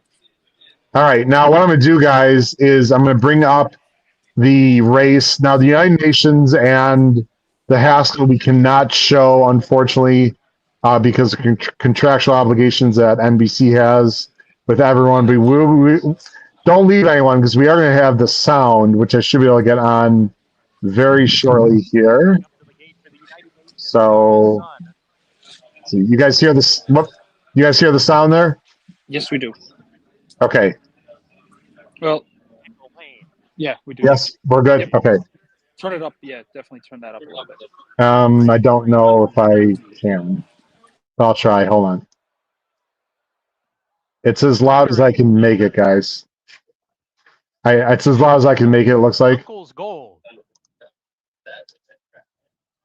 All right. Good luck to everyone. The United Nations, and after this, we're going to go to, and Pat and Kyle, stay on quickly for the quick Saratoga opinion in the next race also. Good luck, United Nations, live HHH Racing Podcast. We're ready to go. And we're off. In the United Nations. Just a touch, a little bit sluggish coming out of there. He's in the second last position, trying to make up ground right now. Thundering, he's on the lead. There goes Just a Touch outside of Uncle's Gold. And these two coming after Thundering, who's on a hold to relax, going into the far turn for the first time. Well, there's your leader. Well, but he had to use the guys. He didn't break great. He had to rush. That was not ideal, but I thought we might see that move, guys. Also, odd switch 9-5 now. Just touch 4-5 program trading. 24-1, Kyle, on this turf might be a little quick. We'll see. As they come by us for the first time. Just a touch on the good turf today. Leads the way a length. Uncle's Gold pretty keyed up here. Wants to get after that front runner. He's kept outside on a pretty strong hold. Uncle's Gold is definitely putting pressure on Just a Touch, guys. This is not good for Just a Touch. Well, that was a very slow second quarter. I would let the 6 go if I was on the 7 right here, but we'll see. Pat, how do you feel about program trading second from last right now? You're muted, Pat. You're muted, Pat. I feel like he's fine in this spot. Sorry, I'm listening in my other ear. I don't want to have it. That's all right. We're good. I don't like this scenario at all for Just a Touch, Kyle. If he wins this race, he's tons the best. Yeah. Uncle's Gold, Just a Touch. Nose and nose. Uncle's Gold, nose in front. Just a touch, sticking to him. And these two are 6 lengths ahead. Thundering, biding his time in the third position now. Post command next, Echo Lane. It does look like, Kyle, they're like a few paths away from each other. I'm not sure they really engaged until right now, as I speak. Uncle's Gold, Just a Touch coming back to the group. Thundering is moving up without being no, Just a Touch is down. Here you go, Pat. Pressure. Uncle's Gold has the lead, but here's Thundering on the scene. Pratt is very confident. Yeah.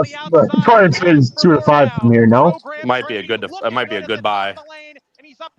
And here's program trading for the lead, sailing by Uncle's Gold. And goodbye. Thank you for coming. Nice call, Pat. Program trading is running away. Uncle's Gold second. And Chad Brown, 2 United Nations in a row for them. Program trading wins it by 2.5 lengths. Uncle's Gold was second, Thundering third. Pat and Meg, the dynamic duo bet that one. So there you go. Nice job, Pat. We got what, 4-5. Look, I had to sing on one of them. I could, in the first 10 seconds, I knew I was in trouble with Just a Touch. He broke a touch slow. And then, was that Paco on the 6, guys? Yeah. Yes. Paco made sure that Just a Touch didn't get loose. And I'm not going to say that Paco cost himself the race by putting on much pressure. But what he did is he made it very difficult on Just a Touch. Pat Program Trading ran very nicely and won well. He made a bit of an early move on the turn because I think Flavian knew, Pat, that no one was going to catch him from behind. I might as well go early and try to put the field to bed. Is that how it felt to you? Yeah, that is exactly how I felt. And obviously he was ultra confident and went wide, which when you know that, you do it. So that's great. 4, 6, 5. So I was right with Uncle's Gold in second. Had the wrong horse. Pat, you had what were your picks, Pat? 4, 7, 3 or something, I think you said? Yeah, 4, 7, 3. Okay, yeah, that's right. You're program trading 4-5. Oh, what do we got going on in the background here? Hold on, guys. We got some. We have Matt and Mango. What do we got here? We got what? Oh. Looks like well, it's not mango. It could. No, it's not Miller. Go. It's an go. It's Matt Go. Okay. Shenanigans returns as it looked like to me, correct me if I'm wrong, Pat, that Meg was feeding Matco. Is that what it was? I saw? That's Matco. Yeah, that's good. That's good. Wow. Any thoughts in the chat, ladies and gentlemen, for Matco, better known as Matt Miller? Let's see. I don't know. I can't wait to hear what we see. Fantastic. They're going to the gate here. Not to be a buzzkill. They're going to the gate here, so we might want to get moving. Oh, okay. Thanks. Yeah, the shenanigans. Saratoga, quickly, guys. Very quickly, everyone. Simulate the number 3. I talked to Junior yesterday, ladies and gentlemen. He likes the way the simulate's working. He might be better 2 turns still. He was a little bit goofy last summer in the debut. He likes Simulate. I'm talking about Junior, who's riding Simulate. He rode Simulate last year. He likes Simulate. Minor concern that he's going to be better in the second start this year and going 2 turns. He broke a little bit slow. I like Simulate. Watch Simulate early, Pat, because I think ideally Junior would like to have him comfortable on the lead. He doesn't need the lead, but just last time he was ranked, Pat, I'm very curious to see how Simulate the 3 runs. You've got some other ideas, though, right? Yeah, I do. Yeah, and he did work with Baeza in the gate in that one work. Yeah, I like Noble Edition in here. I'll be pretty quick. I thought. What's the number? The number? The 10 Noble Edition. Okay, go ahead. I thought he closed well in his debut over Belmont Stakes weekend, and I feel like this should be a good spot for him. Obviously, a little bit colder on the board than I would like, but I'm going to go with the 10 from the outside. Manny and Cox to get 4 on the day. All right, I'm going to switch very quickly here, if I can, ladies and gentlemen, to the sound. Good. Let me see it. Can we hear that? I believe so. Yep. Yes. Yeah. Okay, great. Saratoga Race 9 allowance race. I like and Noble Simulate. Edition. There's other horses taking money. Funny enough, I like Noble Edition. Who like Kyle? Funny enough, I actually had Noble the 8 Edition. on top on the show. It's a runner. He's a half to integration. Maybe a step to something else, but I like the 10 as well with that. And they're off. Not taking a lot of money. Here we go. Gadget Play with a very sharp start. Opens up a couple of lengths in the first few jumps. Criteria comes away in second along the inside. Mo the Merrier is in the mix. Ovechkin is not far behind as they run down the backstretch, and Stimulate is tugging in his return. Moves up to claim second at the back of the field. Dark Assault. Noble Edition is next. He has 8 lengths to make up the 2 trailers. Stirring Words and Eyes a Runner. 22-2 for Gadget Play into the far turn with Stimulate in pursuit second. At the rail, it's Criteria in third, and Mo the Merrier is racing in the 4th spot. Junior's got a big hole, guys. I don't know if he's going to win, but he's got a big hole in 3 still. Ovechkin is under serious Come on, pressure. Junior, for me one time. As Stimulate in hand takes the lead from Gadget Play at the top of the stretch. Come on, Junior, let the horse go. Let him go, Junior. It's Gadget Play and Stimulate at the rail. Criteria opts for the inside path with 1 furlong to go. It's Stimulate. Come on, Junior. And Criteria. Come on, Junior. Come on, Junior. Just keeps on going. There we go, Junior. Stimulate and Junior Alvarado by 3. Gadget Play was second. Where'd he go? Photo for third. But Where'd he go, Junior? Oh, the Merrier. Told us yesterday. He did. Today, Chris. Junior Alvarado liked this horse. What a great trip and a great ride. He got him to the outside at the right time. And we'll have Paul Howard on just a little bit. But this horse he acted like he was loaded. And it took him a little while to go by. This is a very big horse. Pat and Kyle, we're gonna bring on Paul right now. You guys are muted, so you gotta make sure you take the mute off there, Pat. That was a 100 win for me, Paul. I really liked him. I didn't want to dissuade bettors before. I just wanted to tell people what Junior said, because I wasn't like the best bet of the weekend. this horse got a massive stride, big upside. We'll love 2 turns, Pat, from Mott. Again, you guys are still muted. Okay, go ahead. Yeah, we talked to him yesterday, Howard. We were sitting with him at the book signing, and he just said the first number 3 Stimulate was August. first. He 9 was very keen early. Gadget Play ran Junior had second. to Number really 1 fight him Crike. to not run off, and they really worked with him. He worked on June 20th with Baeza and held his own. And last time, notably, they worked him out of the gate, and they've worked really hard on trying to get him to settle. And basically, Junior told us, if I can get him to settle early in the race, he's going to be tough to beat. And you saw he got him to settle early in the race. So that was good. I'm going to see if we can get Junior's attention here. Come over here. Howard. Okay, Pat's going to do it. We'll yell for Junior. We'll get Pat. Really good ride, too, guy. Kyle, he was patient. Like, he really waited to press the button and didn't do it too early. As we're going to get Junior. You got to unmute, by the way, also, Pat, and we'll get him on full. Here we go, guys. Junior! Way to go, Junior! Yeah. He gave us a crisp look. There you go, guys.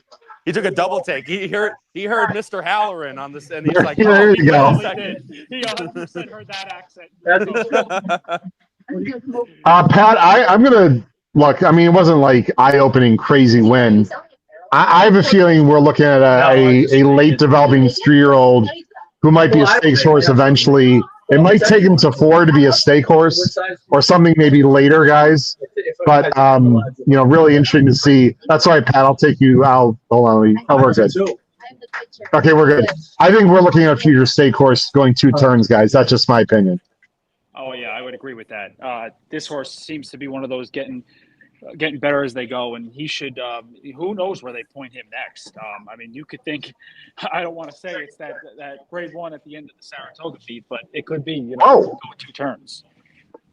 Wow. Well, look, I don't want to clap on you, Pat. I think excuse me. I think an N1X going a mile and 1/8 is what I would do. Kyle, your thoughts? Well, yeah, I mean, you step up to that. But you know what, Pat? I love that. Give them their business, Pat. Absolutely. Give me the hopeful. No, I mean, he ran really well. Miramati said that in the middle, that Junior, he was kind of rank pushing a little bit, and Junior let him step up to the leader. Obviously, the winning move of the race, ran very well. A really nice trip, of course, right? Sat right off the leader, but powered away really well. I can't wait to final time. Sorry, Kyle. Go ahead. Final time 123-1. So 27 furlongs on a sloppy track. That's pretty damn. 123-1. I think that's what I see. Right? Am I blind? That's correct. I think we're talking. I think we're talking low 90 buyer there, guys. Maybe high 80s, right? Yeah, some in the 80s. I thought mid high 80s. Still very, very good, and I can't wait to bet my 8 on the going along on the turf at being a half to integration. So I'll keep an eye on that one. But yeah, I think the board showed there, Kyle, you needed one. Oh clearly. Yeah, of course. Yeah, I mean, look, little $5 win bet for the program never hurt anybody. But yeah, Stimulate ran fantastic, and said if he runs well at a mile and 1/8, who knows what's next for this horse. I will pat myself on the back, not pat Kunzel myself on the back, but I will pat myself on the back because I believe for all of our wonderful viewers of the tip sheet, which we talk about all the time. Look, we get it wrong too, guys. I mean, I make mistakes. I'm wrong all the time. I believe Stimulate was also a spot play, guys, along with Kath and Marissa. Having a good day on the Saratoga and Standard tip sheet, boys. So along with your Disney picks yesterday, Kyle, HHH having a pretty good weekend, my friend. I mean, it couldn't be better for me yesterday and today. Again, you had a spot play and your play of the day. So, look, for what started to be a little bit downer, turned into just another fantastic weekend at Saratoga. Come Full Circle was another spot play, guys, who finished a good second. And yes, Stimulate we have one more spot play in the last race. And as I said on the tip sheet, guys, I know you're not going to be here for the last race and let you guys go in a second. And we'll bring Paul on to end the show and talk about the Haskell for our last race. Hopefully you guys are not too full and want a little dessert, because I got a little red velvet cake for you in the last race. Bam! There you go. Anyway, Kyle and Pat, I'll let you guys go real quick. Any final thoughts on anything the rest of the card here? We've got, what, 2 more races left, I believe. And I know you guys handicapped the last 2 races on the show. Quick thoughts or just anything else going forward? Kyle, you go first. We got 3 Oh, left. Haskell pick. Give me a Haskell pick too, guys. Sorry. Go ahead, Kyle. Oh gosh, I gotta remember who's in the Haskell now, off the top of my head. But all my opinions in Saratoga. Unfortunately, of course, they took the races off the turf. I actually loved a horse in race 11, who actually clipped hills last time. Was coming back for Grand Motion. Not in the race anymore, so I don't know why I took that 10-second explanation to tell you who it was. So just gonna have maybe a little nectar of the gods as we talk about in betting and boozing to have a little fun the rest of the day. Thank you, Pat, for showing me who's in the Haskell. There's actually 3 more races left. Sorry, everyone. It's Saratoga. Yeah. Go ahead. I'm with Paul. I know Paul's going to talk about it. Paul's the lover of Further Ado. I know Napoleon Solo is going to go for the lead. I'm hoping he just tracks off Napoleon Solo. I'm worried about the Puma with the pace scenario. Otherwise, if there was more speed, I probably would like the Puma the most. But I'm going to go. And I know if Kyle picks chalk, it's so funny, but I'm gonna ride Further Ado in the Haskell. Okay, terrific. And Pat, let me bring Pat back on here. Pat, thanks for coming on. You gave everyone program trading. Great job. Any thoughts on the last 3 races at Saratoga and the Haskell? Yeah, I think in the Haskell, I'm going to go with Napoleon Solo. I'm going to go with the speed there. But here, I do like a horse at a decent price, 10-1 right now. The 2 Burning Beauty. Listen, I just thought she's had a steady, gradual improvement, and I feel like coming from Finger Lakes with Charlie Baker, this should be well. So I'm playing this horse in a little bit on the win end, but I'm going to key him in exactas and tries. So give you a little bit of a price considering I'm a chalk eating weasel. All right, there you go. And that do you? So you're going Napoleon Solo, and then you gave us some picks here at Saratoga. Pat and Kyle, great job. We got Paul Halloran awaiting here soon in the green room to talk about the Haskell. My friends, I'll see you at Saratoga. Not Saratoga, sorry, I meant Salivo is what I meant. And Saratoga. See you at Salivo, guys. Thanks. Talk to you later. I see you right now. Saratoga. I see, there he is. Okay. Yes. Later, guys. Bye, guys. All right. Kyle Roscoe, Pat Kunzel, we're having a lot of fun. I'm a little stimulated with the Stimulate win, everyone. We got a lot of people in the chat happy about Stimulate. I'm sorry we didn't have enough time to talk about it. There's Stimulate. He's actually not. Oh, hey, Kyle or Pat. He's nominated to the Curlin Stakes. That's the restricted 3-year-old race, Jim Dandy weekend. But that's in 2 weeks. He won't be in that. So anyway, okay, there you go. Right, he's nominated to the Curlin, but he won't be in there for sure. Kenny Neely, good cash. All right, Paul. Here's what we're gonna do. Actually, I'm gonna bring Paul on screen. Oh, Paul. Here's what we're gonna do. We've got about 12 minutes of the Haskell, and I need like a 1-minute break here to get a little sip of water and regroup. So, Paul, just check your sound. How you doing, Paul? Good. Can you hear me? Yeah, we're good. I'm gonna do a 60-second commercial break here, and then we will talk about the Haskell, which I think I see 11 minutes. So let me take it off screen. Ladies and gentlemen, don't go anywhere. Haskell Stakes coming up right here on the HHH Racing Podcast. We'll be right back. Hey, Pat.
All right, we're back. Howard Kravitz and Paul Halloran, my wonderful co-host from Picks and Ponies, is now joining us for the Haskell. We've got 9 minutes to post the Haskell. Real quick, Paul, 30 seconds. How's your experience been this weekend? I know every experience at Saratoga for you is awesome.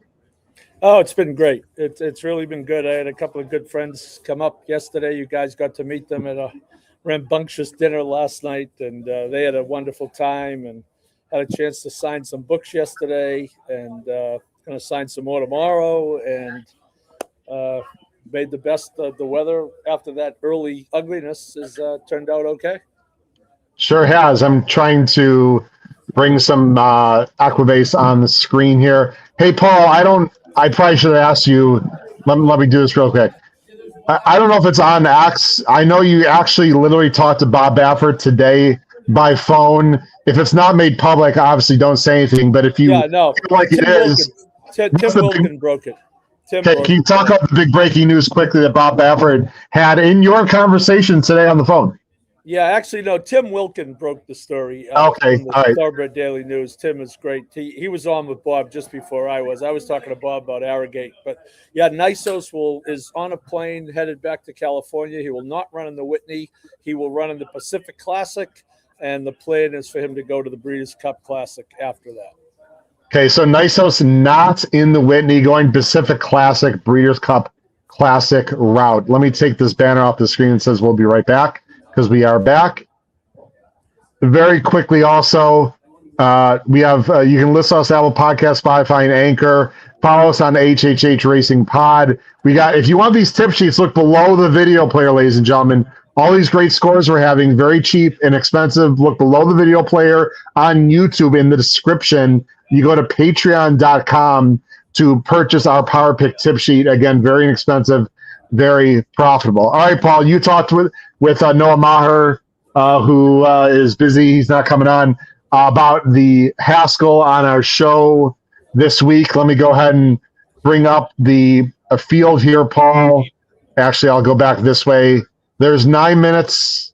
There's 7 minutes to post. Right now, we're going to have a duel. Get your fists out, Paul, on the screen. Look out. We're going to have a duel right now, my friend. You love, or I don't know about love, but I pretty much like very much Further Ado, who's 8-5. I like the Puma at 5-2 and Napoleon Solo. I'm totally fading Further Ado.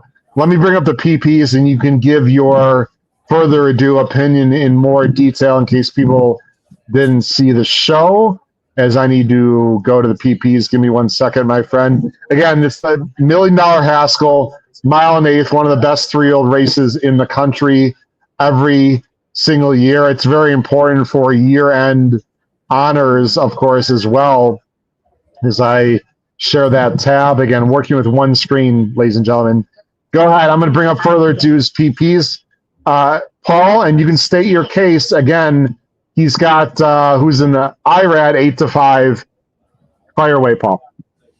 Yeah, and I think Noah and I talked about this the other night. You know, I'm not really that interested in a win bet at 8-5, but I just think everyone else has questions. You know, the Puma, obviously, the question is the layoff. What it boils down to for me, and this is what when Noah and I did that show the other day, I'm just against the Preakness.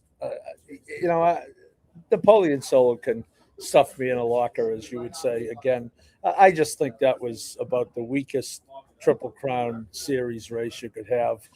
So I just didn't want the horses coming out of there. I bet Further Ado in the Kentucky Derby as the favorite at 5-1 against 17 other horses. I got to stay with them against 6 other horses in this race. One's a maiden.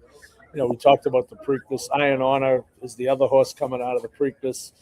I mean, honestly, if I were looking for a real stab, I might bet this Baby Vino, the Lindsay Schultz horse, who won by a city block last time, and maybe just will forget to stop. But I don't, honestly, Howard, I do not think it's a good betting race because I don't like the price of my horse, and I think 5-2 on the Puma is too low as well, considering the long layoff. My pushback with Further Ado, as I said, is he's run big numbers, but every time he has any adversity, Paul, he struggles. And not only that, to me, I would much prefer Further Ado on the outside. I just don't know if he handles the inside very well. And with Napoleon Solo, who's my second choice, on the outside, gunning for sure to the lead. That could put Further Ado in a precarious situation. Now, I'm sure Irad's going to figure it out, but would you prefer Further Ado to be on the outside? Or you think I'm exaggerating that issue? Yeah, I guess I'd prefer it, but I think it's less of an issue in a 7-horse field than it is in an 18-horse Kentucky Derby. And he actually had he was way on the outside. I thought he had a good post in the Derby from the 15. But yeah, I would prefer him out there. But maybe we'll have Irad and Paco duking it out. Oh boy, can you imagine Irad and Paco in the stretch of the Haskell, a little bumping back and forth, and the inquiry side is posted, and wow, that would be some drama. Paul, let me tell you my top pick. It's not, I don't know how to describe it. I like him, and to be very honest, I've really never loved him before, and that's the Puma. The Puma is better than I gave him credit for. Almost won the Florida Derby. Then, he gets size today, which I'm perfectly fine with. Obviously, there's questions about the slot, but everyone's got questions. To say he was one of the better 3-year-olds leading to the Derby, I don't think would be an exaggeration. I mean, I remember talk, Paul, that he was going to be sub 10 to 1, possibly, maybe third choice, fourth choice in the Derby. He was definitely getting a lot of play. Now, why was he not in the Derby? What happened? He had a leg irritation. I think it was skin related. It wasn't a structural issue, Paul. And they decided, okay, we're just going to rest him up for the summer. I actually like that idea. I know he could have maybe run in the Preakness. I don't think they wanted to run him in the Belmont. I'm not a huge fan of resting up horses for an extended period of time. But in this particular situation, I sort of like it. I'm not sure his upside is as good as others, but with Further Ado at 3-2, I don't love, and I don't love the Preakness either. This is sort of my other alternative, Paul. He's 5-2. It's a little bit light for me, but I'm going to go with the Puma. Your thoughts on the Puma?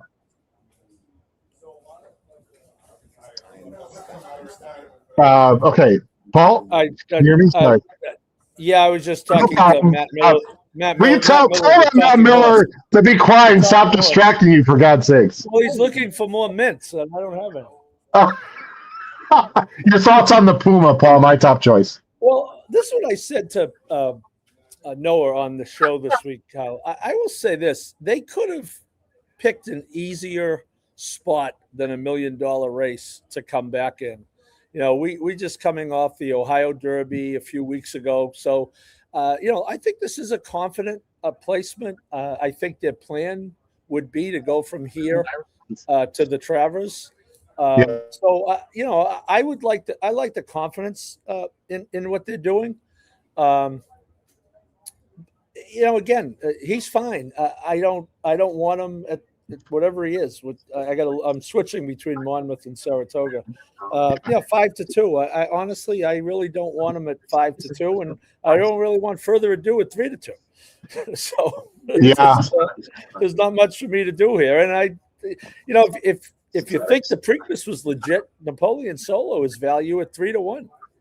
Paul, you know what's going to happen. I've had some mad love for Oselli on our show. I didn't do the show with you this week because I didn't want to be a national embarrassment and pick Oselli again, who might run second here. He's 10-1. He's obviously a lot colder on the board today. Is there a scenario at all where you can see them maybe lining up and there's a bunch of speed and he clunks up and wins this thing? Or you just don't think he's that good? No, I thought he looked like a winner coming home last time. I think if he is going to win one of these, he's going to win at some point, obviously. But if he is going to win one of these races, this would be the one, so to speak. You know what I mean? Okay. So, he's 10-1 and on the win end, but there's no way. On the underneath stuff, he's got to be more like 3-1, doesn't he? Yes, I would agree. I've got the sound on. We should hear. Again, we can't show the video, of course. But I think, you hear that, Paul? I hear. The last race we're going to show, don't leave. We'll have a very brief overview of the Haskell with Paul after the race. And we have contest stuff to talk about because Paul Halloran's having a really good NYRA contest day in second place, I believe, in the NYRA contest. I'm assuming Stimulate helped you there, Paul, right, in the NYRA contest?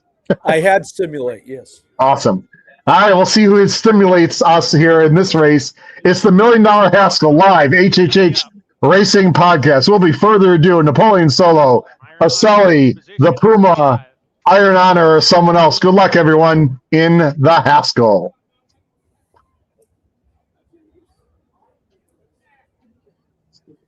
Two back.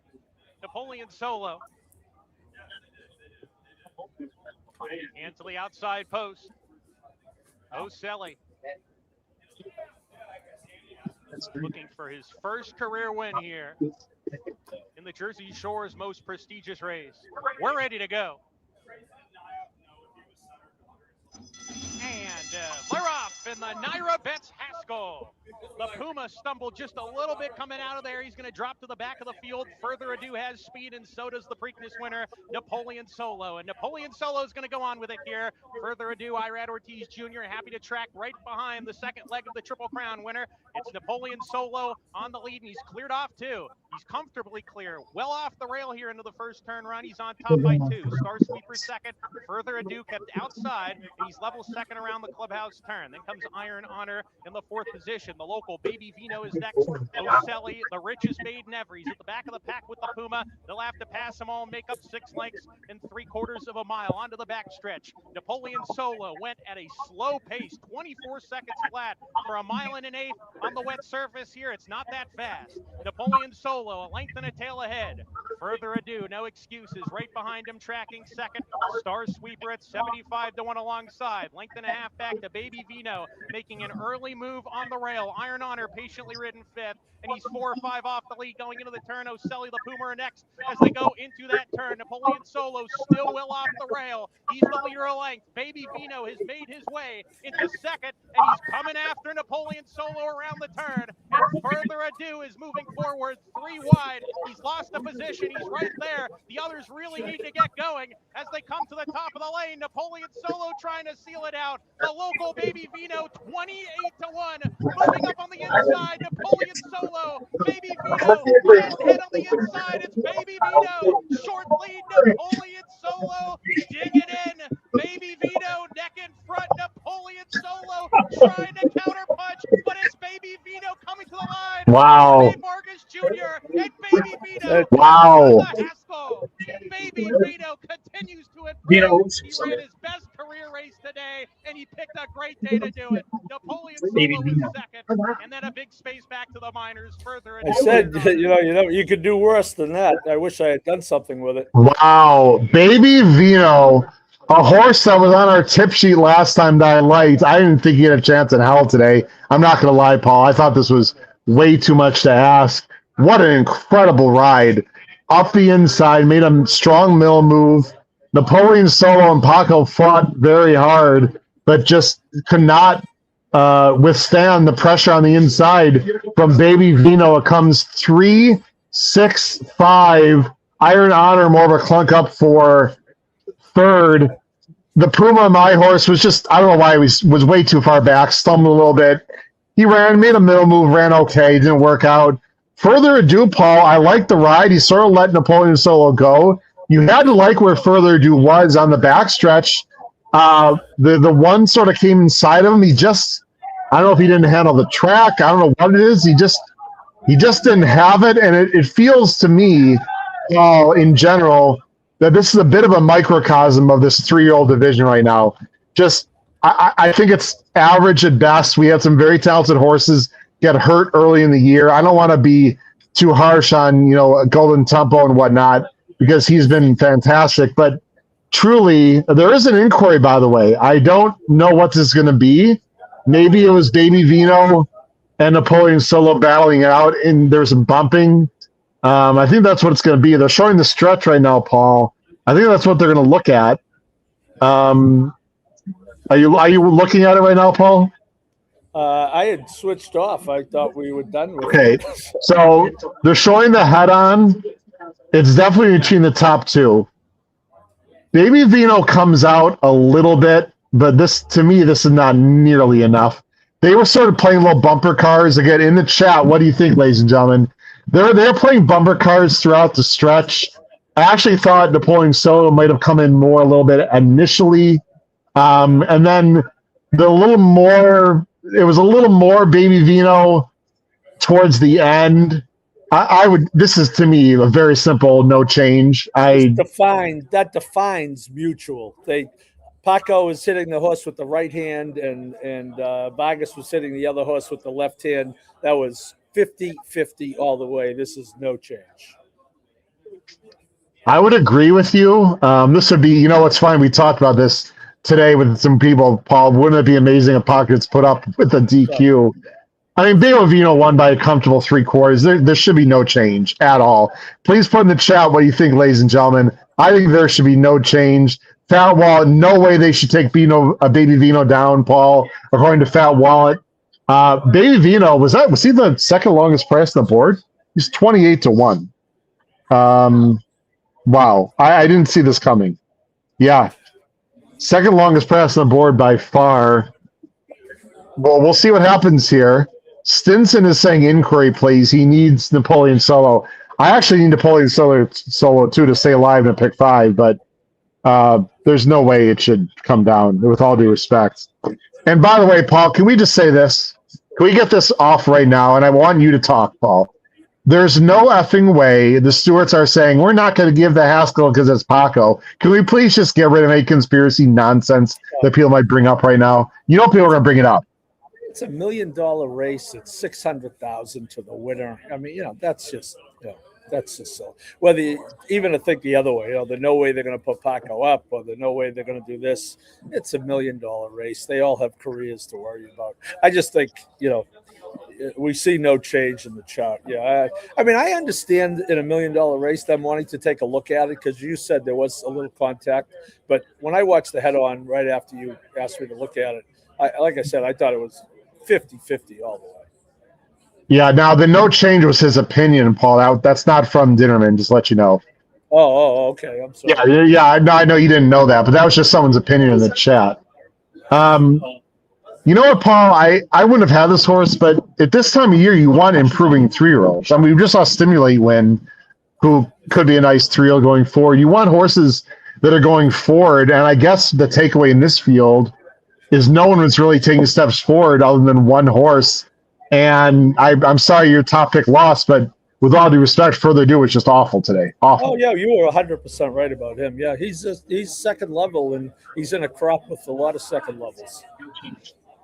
But I was wrong about the Puma bit also. He finished 4th. There's no change, Paul. 3, 6, 5, 4, and a thrilling rendition of the Haskell. Baby Vino wins. I mean, Paul, you're a big Saratoga, our favorite Saratoga guy in the show.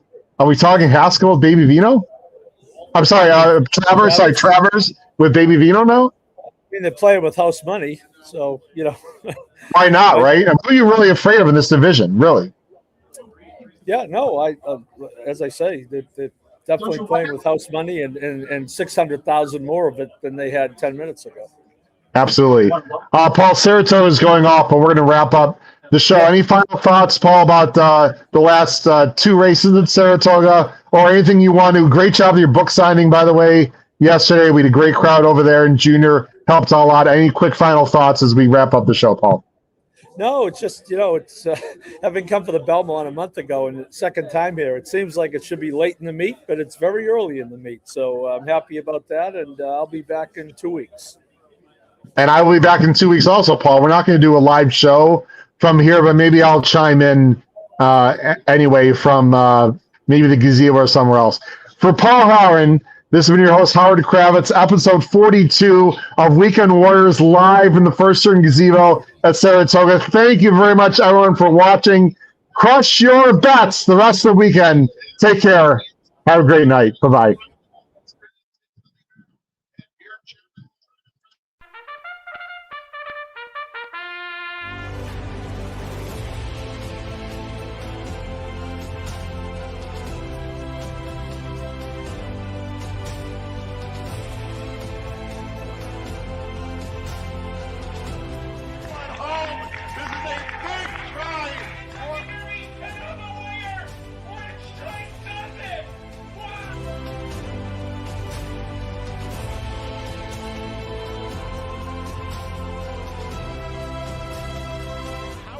Performance. If you have not followed his Triple H Horse Racing podcast, you're missing out. It's one of the best podcasts in the country.